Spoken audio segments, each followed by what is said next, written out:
Мир становится цифровым.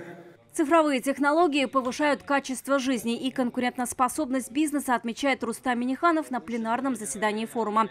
Татарстан сегодня лидирует в рейтинге цифровой трансформации. Digital Week стала авторитетной площадкой для общения деловых кругов, органов власти, представителей реального сектора. Об этом говорит премьер России Михаил Мишустин.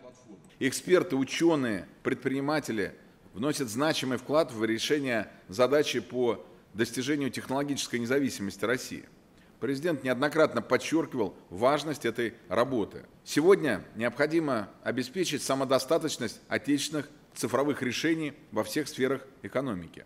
Рустам Минниханов в своем приветствии подчеркивает, IT-сфере и специалистам этой отрасли сегодня в Татарстане особое внимание. Большой проект реализуется по электронному здравоохранению. Совершенствуется цифровая система образования. По федеральной программе 3500 социальных объектов и впервые больше 300 сел подключены к скоростному интернету. Задача от президента, чтобы быстрый интернет заработал во всех соцобъектах Татарстана. В прошлом году социально значимые услуги переведены в электронный формат. 125 услуг. До конца текущего года будут переведены все остальные услуги. Кроме того, мы проводим работу по повышению цифровизации ключевых отраслей. Необходимо использовать все имеющиеся ресурсы для обеспечения технологического суверенитета. Так, в каждой сфере экономики свои разработки в цифре. В транспортной отрасли переходят с бумажного на электронный документооборот. Транспортная накладная и путевой лист совокупно это порядка 5 миллиардов бумажных документов ежегодно.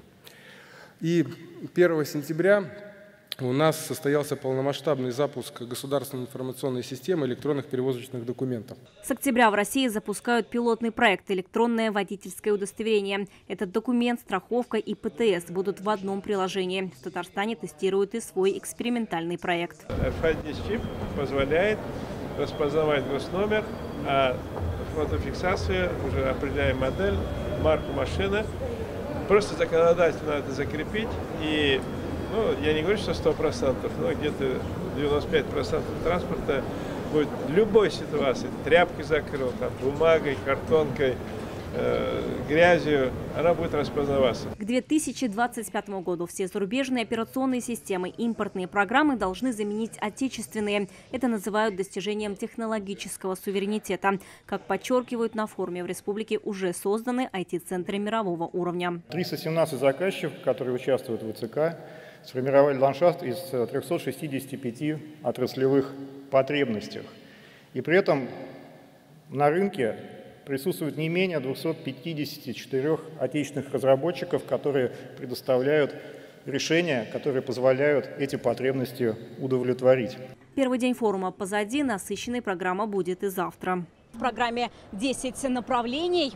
Это экосистема финтех, интеллектуальные транспортные системы, кибербезопасность и цифровые технологии в разных сферах. Вероника Гайнудинова, Олег Мыльников, ТНВ, Казань. Закажи рекламу на ТНВ. Телефон в Казани 5 705 100.